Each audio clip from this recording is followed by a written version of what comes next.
Selamat datang di Jills Media.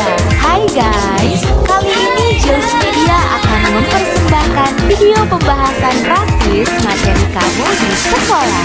Jangan lupa nonton semuanya supaya kamu bisa menyelesaikan soal-soal materi kamu di sekolah. Kata ulang di dalam bentuk pola kalimat, subjek, predikat, objek, keterangan pelengkap adalah struktur lengkapnya.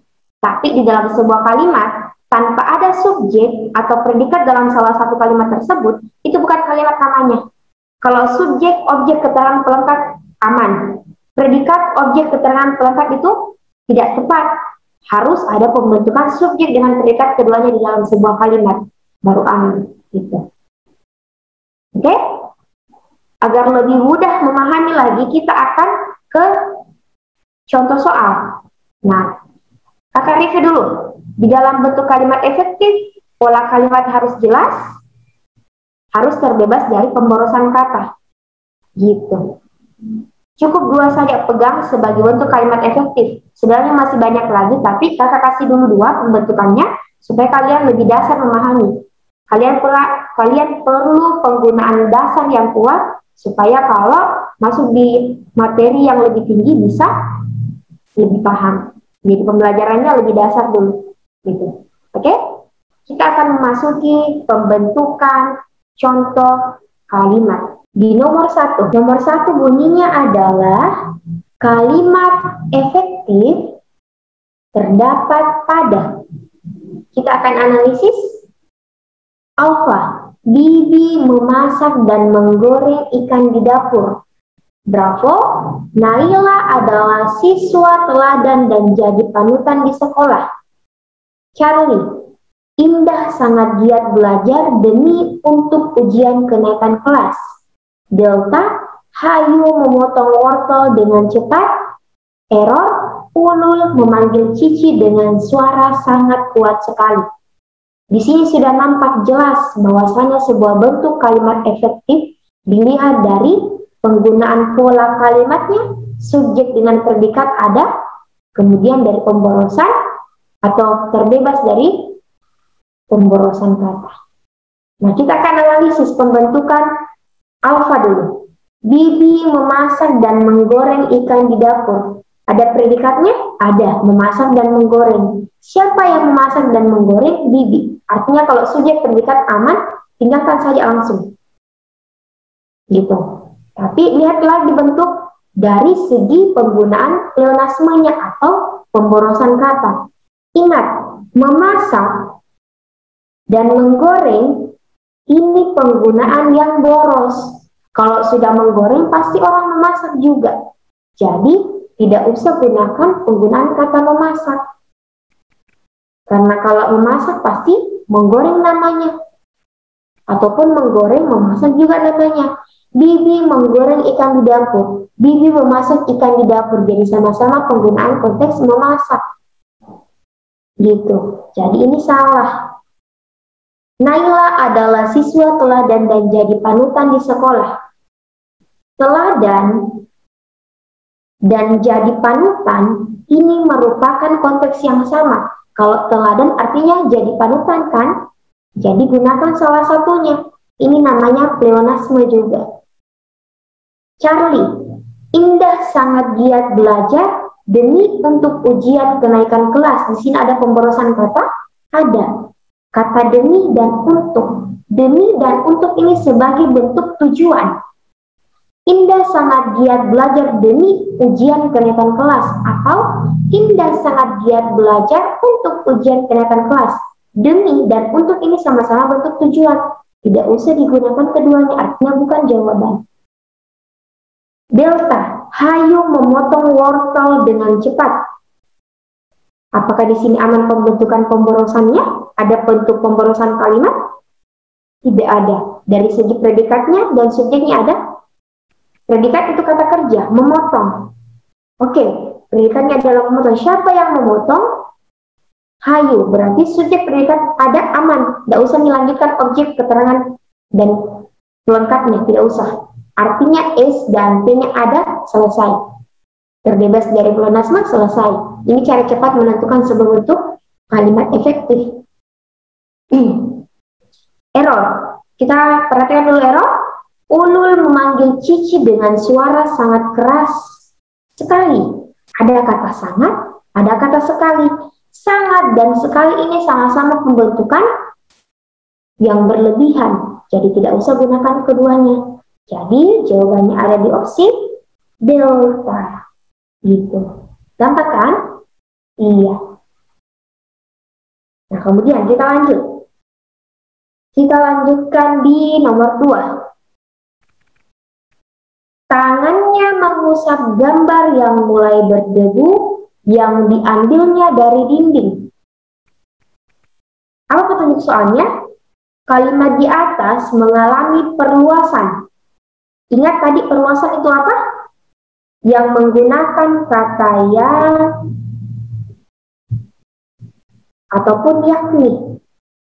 Jadi penggunaan perluasan di manakah itu? Apakah dia pelengkap, objek, predikat, keterangan, atau subjek? Di mana penggunaan perluasannya? Nah, kita akan polakan dulu. Tangannya mengusap gambar yang mulai berdebu yang diambilnya dari dinding. Nah, yang paling pertama kita cari predikatnya, yang mana merujuk sebagai bentuk kata kerja. Ini dia. Kalau sudah ada kata kerja di depan, lalu tidak ada bentuk perluasan, artinya ini bisa menjadi langsung predikat. Ketika kita baca, tangannya jatuh intonasinya di sini. Berarti ini predikatnya. Ini predikat. Siapa yang mengusap? Bukan orang. Apa yang mengusap? Tangannya. Gitu. Ini menggunakan me, artinya tidak ada pelengkap. Pasti dia objek. Oke, mengusap apa? Gambar yang mulai berdebu yang diambilnya. Dari ini merupakan bentuk kata depan, artinya sampai di sini saja. Berarti ini adalah objek. Mengusap apa? Gambar yang mulai berdebu yang diambilnya. Kalau dari dinding ini dia masuk keterangan. Karena dia merujuk kata depan. Oke, yang mengalami bentuk perluasan adalah yang ada kata yang dia merujuk pada objek. Berarti jawabannya adalah objek. Itu dia. Oke, gampang kan? Gampang dong. Nah, oke, kita lanjut di nomor 3. Nomor 3 di sini ada bentuk pola kalimat lagi. Kalimatnya adalah anak kos sebelah yang berambut panjang dan beralis sebal yang selalu menyapa kita telah bekerja sebagai asisten manajer perusahaan rokok terbesar di Jawa Tengah.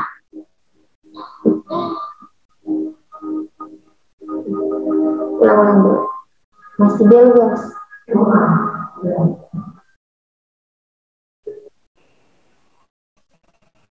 Nah, oke, kita lanjut di nomor 3. Nomor 3 di sini bentuk soalnya ada kalimat anak kos sebelah yang berambut panjang dan beralis sebal yang selalu menyapa kita telah bekerja sebagai asisten manajer perusahaan rokok terbesar di Jawa Tengah.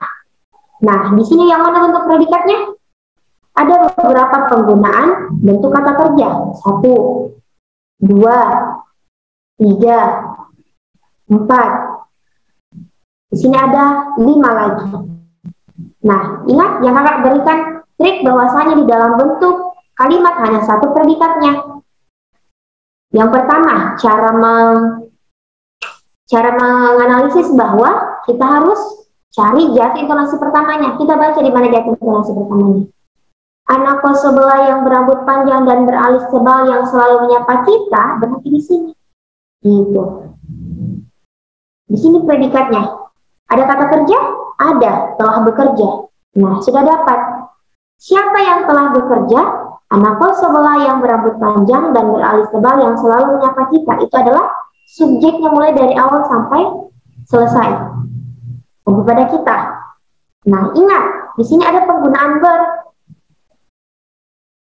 Tadi kakak sampaikan bahwasanya ketika kalian mendapatkan bentuk predikat dengan menggunakan bentuk imbuhan ber, artinya setelah itu pasti pelengkap, bukan objek. Karena pelengkap adalah pengganti atau yang menggantikan posisi objek. Telah bekerja apa? Sebagai asisten manajer perusahaan rokok terbesar. Ini adalah pelengkapnya. Jadi setelah itu pasti di dia merujuk pada tempat, dia berarti keterangan. Berarti polanya adalah subjek, predikat, pelengkap, dan keterangan. Gitu. Kemudian, soalnya adalah pola kalimat di bawah ini sama dengan pola kalimat di atas. Artinya kita cari pola yang sama. Kita ke alfa. Anton sedang mengerjakan tugas matematika. Di mana jatuh intonasinya? Di Anton. Sedang mengerjakan, ada penggunaan kata kerja. Siapa yang sedang mengerjakan? Anton. Gitu. Ini lihat penggunaan me. Berarti bukan pelengkap. Sedang mengerjakan apa tugas matematika? Ini adalah objek. Selesai. Berarti bukan pola yang sama. Bravo. Barnabas di-DO oleh fakultas tempat studinya sejak 1 bulan yang lalu. Yang mana predikatnya? Di-DO. Ini bentuk satu kata kerja. Predikatnya. Siapa yang di-DO? Barnabas. Penggunaan di berarti bukan pelengkap setelahnya. Di-DO siapa? Oleh fakultas tempat studinya. Ini adalah objek. Sejak itu merujuk pada konjungsi. Apalagi ini adalah waktu. Berarti dia masuk keterangan. SPOK, beda polanya. Charlie, dia bekerja sebagai akuntan di Jakarta. Predikatnya adalah hanya satu kata kerja, bekerja. Oke, siapa yang bekerja? Dia. Ingat penggunaan ber. Berarti setelah itu pasti pelengkap. Bekerja apa? Sebagai akuntan. Ini adalah pelengkap. Setelah itu, ini merujuk pada keterangan karena dia tempat. Subjek, predikat, pelengkap, keterangan. Sama polanya? Sama. Bisa disimpan sebagai jawaban. Kita perhatikan delta. Kebahagiaan itu telah dirampas adiknya di saat dia ulang tahun. Yang mana predikatnya? Ada penggunaan kata di. Kita perhatikan di mana jatuh intonasinya. Kebahagiaan itu di sini berhenti. Nah, berarti predikatnya adalah telah dirampas. Kita masukkan subjek. Kita masukkan predikat untuk mencari subjek. Apa yang telah dirampas? Kebahagiaan itu. Telah dirampas siapa? Adiknya. Berarti ini objek. Di saat ini merujuk pada keterangan. Beda polanya. Bukan jawaban. Terakhir, error. Paman dan bibinya mengabdikan hidupnya di Yayasan Setara. Predikatnya adalah mengabdikan. Siapa yang mengabdikan? Paman dan bibinya. Mengabdikan apa? Hidupnya. Nah, ini masuk keterangan. Berarti ini juga bukan jawaban. Artinya Charlie yang menjadi polanya. Gitu. Gampang kan? Nah, kalau sudah gampang, menentukan kakak akan mengetes kalian sampai di mana bentuk pemahaman kalian. Kakak simpan nomor 4 sebagai bentuk oleh-oleh untuk materi kalimat efektif ataupun lebih kepada pola kalimatnya. Jadi kalian memang perlu berlatih. Kalian boleh screenshot ini dan kerjakan pola kalimat yang mana. Gitu. Oke? Mantap? Mantap. Oke, sekian dari kakak. Semoga ini bisa bermanfaat. Kakak minta maaf ketika terjadi kesalahan kata. Kakak tutup dengan ucapan wassalamualaikum warahmatullahi wabarakatuh. Terima kasih. Jangan lupa subscribe, like, komen, dan share. Serta bunyikan lonceng notifikasinya. Biar tidak ketinggalan video baru dari Giles Media. Terima kasih.